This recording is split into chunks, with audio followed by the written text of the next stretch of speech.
पाहिजे तेवढे स्ट्रॉंग नाही आहे. आपल्याला मॅथ कमी वेळात आपल्याला कळत नाही, मला तरी कळत नाही.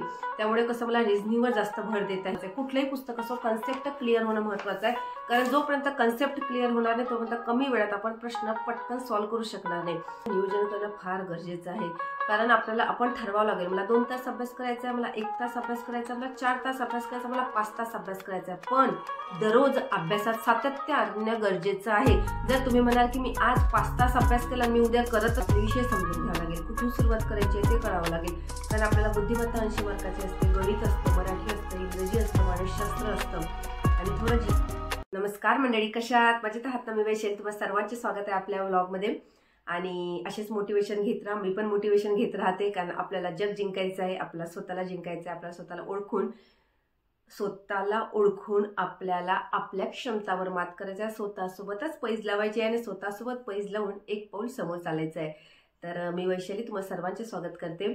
आणि मी काल एक व्हिडिओ टाकलेला आहे, त्यात मी थोडी टेट स्ट्रॅटेजी गाईड केलेली आहे. त्यासमोरच आजचं सांगणार आहे की आपण टेटची अभ्यासाची सुरुवात कशी करू शकतो, त्यानंतर टेटचा जो आपला सिलेबस आहे त्याला आपण कसं वेटेज द्यायचं, त्यानंतर आपली कुठली पुस्तकं वाचायची, हे सगळं मी तुम्हाला सांगणार आहे. त्यामुळे व्हिडिओ आवर्जून बघा आणि तुम्हाला त्यात छान गाईड मिळेल. आणि आपल्याला जर आपल्या जिल्ह्यात नोकरी करायची असेल किंवा आपल्याला एखाद्या आवडत्या संस्थेत नोकरी करायची असेल, त्यासाठी आपल्याला मेरिटमध्ये येणं फार आवश्यक आहे.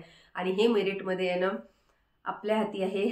आणि आत्तापासूनच आपल्याला त्यावर स्टडी प्लॅन करणं, परफेक्ट स्टडी प्लॅन म्हणावं लागेल, हे करणं फार गरजेचं आहे. कारण आम्ही एक वेळा टेट दिलेली आहे, त्यामुळे 103 मार्क असून आज घरी बसलेलो आहोत. कारण परफेक्ट प्लॅन नव्हता. 15 दिवसात नोटिफिकेशन आलं होतं, त्यामुळे वेळ नव्हता, माहिती नव्हती, IBPS कसे प्रश्न विचार याची माहिती नव्हती, कुठून प्रश्न येणार हे माहिती नव्हतं. सगळा डोक्यात गोंधळ झालेला होता.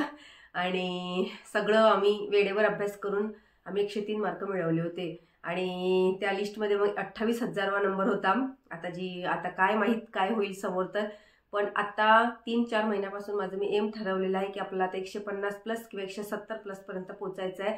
आणि मला माझे 40 ते 30 मार्क वाढवायचे आहे. त्यासाठीच माझं मी नियोजन सुरू केलेलं आहे, आणि जे की मी तुमच्याबरोबर शेअर करत असते नेहमी आपल्या. आणि माझे जे नोट्स आहे, जे मोटिवेशन विथ वैशाली या व्हॉट्सअप चॅनल तुमच्याबरोबर शेअर करते, जेणेकरून तुमच्यापासून मला एक ऊर्जा मिळेल आणि तुमच्यापासून मला एक छान ऊर्जा मिळत आहे. त्यामुळे जेणेकरून मला पण प्रोत्साहन भेटत आहे, प्रेरणा भेटत आहे. तर मैत्रिणींनो, कुठलंही काम करण्यासाठी आपल्याला मोटिवेशनची फार गरज असते, आणि त्यामुळेच आपण छान असं आयुष्यात काहीतरी करू शकतो. तर टेटसाठी तर सध्या स्मार्ट वर्क करणं फार गरजेचं आहे, कारण हार्ड वर्क करून आपण टेट चांगल्या मार्काने क्वालिफाय होऊ शकणार नाही. होऊ शकू, पण 120 मिनिटात 200 प्रश्न सोडवणं म्हणजे हार्ड वर्क नाही, तर डोक्याने वापर करावा लागेल. स्मार्ट पद्धतीने वापर करून आपल्याला 120 मिनिटात 200 प्रश्न सोडवावे लागतील.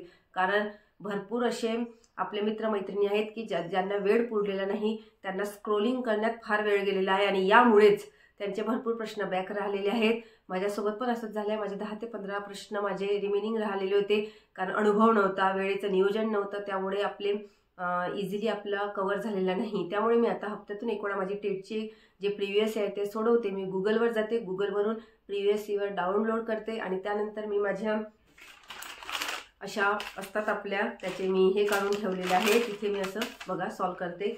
आणि मी कुठलाही टायमिंग लावून घेत नाही आहे, सध्या मला माझं वीक पॉईंट सर्च करत आहे, कारण माझी पैज स्वतःसोबत आहे. मी कोणासोबतही पैज लावलेली नाही आहे, कारण मला स्वतःला जिंकायचं आहे. कारण मी जेव्हा स्वतःला जिंकेल ना, तेव्हाच माझे वीक पॉईंट मी शोधू शकेल, आणि जेव्हा माझे वीक पॉईंट शोधू शकेल तेव्हाच माझे मी 30 ते 40 मार्क कव्हर करू शकेल. कारण कसं असतं ना, आपल्याला कोणाला दाखवायसाठी आपले मार्क वाढवायचे नाही. आपले जरी मार्क कमी झाले तरी चालतील, इथे कमी झाले तर चालतील, कारण जेव्हा आपण मेरिटमध्ये राहू, त्या कॉम्पिटिशनमध्ये राहू, 1,00,000 मुलांच्या कॉम्पिटिशनमध्ये राहू ना, तेव्हा स्वतःला जिंकू शकू ना. म्हणून सांगते की आता स्वतःसोबत पैज लावा, जेणेकरून आपल्याला जेव्हा खरोखर मेरिटमध्ये यायचं असेल किंवा आपल्याला आपले मार्क कव्हर करायचे असेल, तेव्हा हा अनुभव आपल्या कामा पडणार आहे. आणि त्यासाठी सर्वात महत्त्वाचं म्हणजे आपल्याला आपला स्मार्ट पद्धतीने अभ्यास करण्यासाठी आपल्याला आपले विषय समजून घ्यावे लागेल, कुठून सुरुवात करायची आहे ते कळावं लागेल.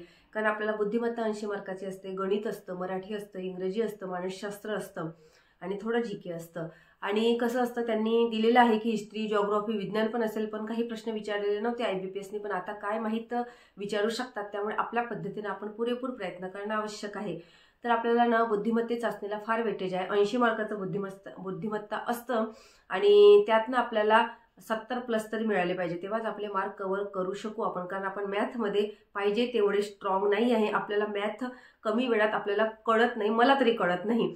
त्यामुळे कसं मला रिझनिंगवर जास्त भर देत आहे मी. आणि मॅथसाठी पण मी एक व्हिडिओ बनवलेला आहे, जो की तुम्हाला दिसत असेल. त्याप्रकारे मी माझी तयारी चालू केलेली आहे आणि मी थोडी 50-70 पर्यंत पोहोचलेली आहे.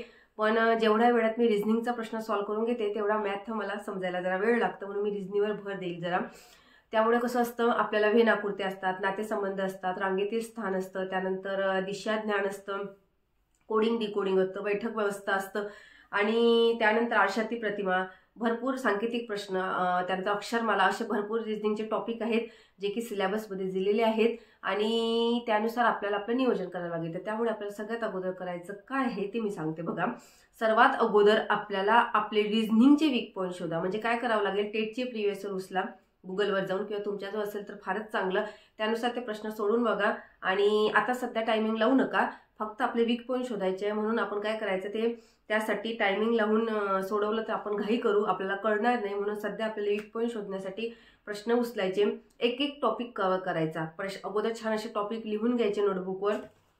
बघा मी तुम्हाला दाखवते, मी बघा असे टॉपिक लिहून घेतलेले आहे आणि त्यानुसार काय होतं, मग आपण टिक मार्क करत जायचं. जसं कोडिंग डिकोडिंग प्रश्न सोडून पाहिजे, इथे कुठे कठीण जाते मला, भेन आकृत्या कुठे कठीण जाते, बैठक व्यवस्था काय कळत नाहीये मला, रांगेतील स्थानमध्ये काय कळत नाही, हे लिहत जायचं, टिक करत जायचं, लिहत जायचं, टिक करत जायचं. जेणेकरून काय होतं, मग आपल्याला आपले वीक पॉईंट सर्च करायला मदत मिळते.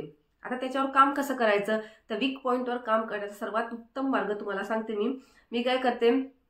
आता माझे वीक पॉईंट शोधले, मला भेन आकृत्यात जरा प्रॉब्लेम चाललाय, मला तार्किक विधानामध्ये प्रॉब्लेम चालला, तर मी काय करते, सोपा उपाय सांगते तुम्हाला. यूट्यूबवर जाते, फ्री लेक्चर्स बघते, छान सर्च करायचं फ्री लेक्चर, ज्या सरांचं आपल्याला कळते त्या सरांचं यूट्यूब फ्री लेक्चर ओपन करायचं, आपलं नोटबुक घ्यायचा, पेन घ्यायचा आणि काही सर काही महत्त्वाचं सांगतात ना, ते लगेच मेन्शन करून ठेवायचं. जेणेकरून काय होतं, मग आपल्याला आपण विसरत नाही, आपले एक नोट्स बनतात, आपली रिव्हिजन छान होते. आणि जेव्हा मग आपण प्रॅक्टिस करायला जातो ना, त्या नोट्समुळे किंवा त्या रिव्हिजनमुळे आपल्याला मदत होते प्रॅक्टिस करण्यासाठी. त्यानंतर मग त्या जे प्रश्न आपण सोडवलेले आहेत, जे सरांनी समजावून सांगितले ते प्रश्न सोडवले आहेत, किंवा मग अजून आपल्याला काही प्रॉब्लेम चाललेला आहे, तर पुस्तक घ्यायचं, छान दाखवते तुम्हाला. आता माझ्याजवळ अनिल अंकिलग सरांचं पुस्तक आहे, त्यानंतर एक अग्रवाल सरांचं पण पुस्तक असतं, त्यानंतर असे रिझनिंगची काही पुस्तकं घ्यायची, त्यानुसार मग आपली प्रॅक्टिस करत जायची. यामध्ये भरपूर छान प्रॅक्टिस सेट असतात. आपली कन्सेप्ट क्लिअर होणं महत्त्वाचं आहे. कुठलंही पुस्तक असो, कन्सेप्ट क्लिअर होणं महत्त्वाचं आहे. कारण जोपर्यंत कन्सेप्ट क्लिअर होणार नाही तोपर्यंत कमी वेळात आपण प्रश्न पटकन सॉल्व्ह करू शकणार नाही. गणिताचं पण तसंच आहे. गणिताचा तर स्पेशल व्हिडिओ बनवलेला आहे, त्यामुळे तुम्हाला माहित आहे की त्याची प्रॅक्टिस कशी करायची, त्या विषयावर मी जास्त बोलणार नाही आता. त्यानंतर तो व्हिडिओ जाऊन तुम्ही जर नवीन असाल तर तो व्हिडिओ जाऊन चेक करा, तुम्हाला छान गाईड मिळेल. त्यानंतर इंग्रजी आहे, मराठी आहे, तर फार सोपं असतं इंग्रजी मराठी, कठीण नसतं. फक्त कसं असतं, वेळेचं नियोजन त्यावेळेत क्लिक झालं पाहिजे आपल्याला. फ्रेज असतात, वर्ड सबस्टिट्यूशन असतं, त्यानंतर फाइंड द एरर असतात आणि त्यानंतर वर्ड मिनिंग असतं, त्यामुळे पॅसेज असतात. मराठीमध्ये समानार्थी, विरुद्धार्थी शब्द, चुकीचे वाक्य ओळखा, असे सोपं घटक असतं. पण हे सोपे घटक असूनही भरपूर मुलांना मराठी इंग्रजीत मार्क का कव्हर करता आले नाही, कारण त्यांना वेळच मिळाला नाही. वेळ का मिळाला नाही, कारण बुद्धिमत्तेचे प्रश्न फार मोठे मोठे असतात, समजून घ्यायला फार वेळ लागतो. बैठक व्यवस्था असते, बैठक व्यवस्था थोडं समजून घ्यायला आपल्याला आपल्या डोक्यात घुसेपर्यंत 1 मिनिट निघून जातो, स्क्रोल करण्यात 1 मिनिट निघून जातो, त्यामुळे आपल्याला कळतच नसते की वेळ कुठे गेला. म्हणून प्रॅक्टिस खूप गरजेची आहे. आणि जेव्हा आपल्याला कळेल की शॉर्ट पद्धतीने आपण बैठक व्यवस्था कशी सॉल्व्ह करू शकू, रांगेचं स्थान शॉर्ट पद्धतीने कसं सॉल्व्ह करू शकू, आणि त्यासाठी सगळ्यात महत्त्वाचं प्रॅक्टिस गरजेचं आहे. आणि होऊ शकेल तर आता मी सेल्फ स्टडी करत आहे, पण तुम्हाला वाटत असेल की आता आपल्याला कुठल्या तरी सरांची गरज आहे, तर तुम्ही क्लास जॉईन करा रिझनिंगसाठी, किंवा मग टेटसाठी करायचं असेल तर टेटसाठी करा. तुमच्यानुसार आपल्याला योग्य नियोजन करावं लागणार आहे. कोणीही आपल्याला येऊन सांगणार नाही आहे की तू या सरांचे कर. आपल्याला जिथं आपली कन्सेप्ट क्लिअर होते, आपल्याला जिथं कळतं ना, त्या सरांचे क्लास जॉईन करा, डेमो क्लासेस अटेंड करा. त्या डेमो क्लासेसनंतर आपल्याला कळतं की आपल्या या सरांची लँग्वेज कळत आहे, आपल्याला या सरांचं शिकवणं कळत आहे, आपण छान नोट्स करू शकत आहे, त्यामुळे तिथे जॉईन व्हा. पैशाला महत्त्व देऊ नका. कुठे पैसे कमी असतात म्हणून तो क्लास चांगला नसतो असं काहीही नाही आहे. जिथे आपल्या कन्सेप्ट क्लिअर होत आहे, जिथे आपली आपली धारणा पक्की होत आहे की इथे मला कळत आहे तिथे जॉईन व्हा. आणि ज्यांना कोणाला जॉईन व्हायचं नसेल त्यांना सेल्फ स्टडी करायचं, त्यांनी टेट प्रिव्हियस इयर उचला, आपले वीक पॉईंट शोधून काढा जसं की मी करते. आणि टेस्ट सिरीज लावायची की नाही तर हे सध्या तर मी लावलेली नाही आहे, मी अशीच प्रॅक्टिस करत आहे. पण नंतर आपल्याला वाटतं की आता आपला छान अभ्यास झालेला आहे आणि आता 1 महिना राहिलेला आहे, तेव्हा आपण विचार करूया आणि तुमच्यासोबत मी ते नक्की शेअर करेल. तर मैत्रिणींनो बघा, असा माझा मी टेटचा अभ्यास सुरू केला. आता सुरुवात कशी करायची टेटची तर सांगितलेलं आहे मी तुम्हाला, वीक पॉईंट शोधून काढा, अशी टेटची स्ट्रॅटेजी बनवा. आता काही मैत्रिणीमध्ये ताई आम्हाला वेळच मिळत नाही, आमचं लग्न झालेलं आहे, तर आम्ही काय करावं. तर काहीही घाबरायचं कारण नाही आहे. छान मस्त दिवसभर असे जे आपले व्हिडिओ असतात यूट्यूबवर ते छान ऐकायचे, रात्री झोपताना स्क्रीनशॉट त्याचे लिहून घ्यायचे, स्क्रीनशॉट काढायचे कामं करताना, जे की मी माझ्या प्रत्येक व्हिडिओत दाखवलेलं आहे तुम्हाला. आणि टाइम टेबल बनवा वीकली, मी माझा बनवलेला आहे, आपल्या व्हॉट्सअप ग्रुपवर शेअर केलेला आहे, नोट्स पण शेअर करते तुमच्यासोबत. आणि त्यानंतर आणखी महत्त्वाचं तुम्हाला एक गोष्ट सांगते, आपल्याला वेळेचं नियोजन करणं फार गरजेचं आहे. कारण आपण ठरवावं लागेल, मला 2 तास अभ्यास करायचा आहे, मला 1 तास अभ्यास करायचा आहे, मला 4 तास अभ्यास करायचा, मला 5 तास अभ्यास करायचा आहे. पण दररोज अभ्यासात सातत्य आणणं गरजेचं आहे. जर तुम्ही म्हणाल की मी आज 5 तास अभ्यास केला आणि मी उद्या करतच नाही कारण माझा आजच तर 5 तास अभ्यास झालेला आहे तर मी का अभ्यास करू, तर ते योग्य होणार नाही, आपल्यासाठी योग्य होणार नाही. कारण कसं असतं, दररोज जर कंटिन्युअसपणे आपण अभ्यास करू ना तेव्हाच आपण पुढची यशाची पायरी गाठू शकू. म्हणून रात्री झोपताना स्वतःला विचारा, माझा अभ्यास झाला का छान, आज मी आज कुठले विषय ठरवले होते ते विषय झाले का माझे.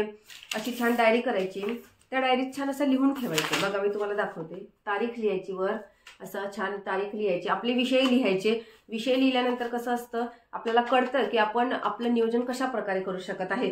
त्यामुळे आपला एक फायदा होतो की रात्री जर आपला अभ्यास झाला असेल तर आपल्याला छान झोप लागते. माझ्या बाबतीत होतं असं. आणि अभ्यास झाला नाही ना तर मला झोप येत नाही, कारण एक वेळा आपल्याला ठोकर बसलेली असते आणि आपल्याला वाटतं की आता नाही, यावेळेस नको आता.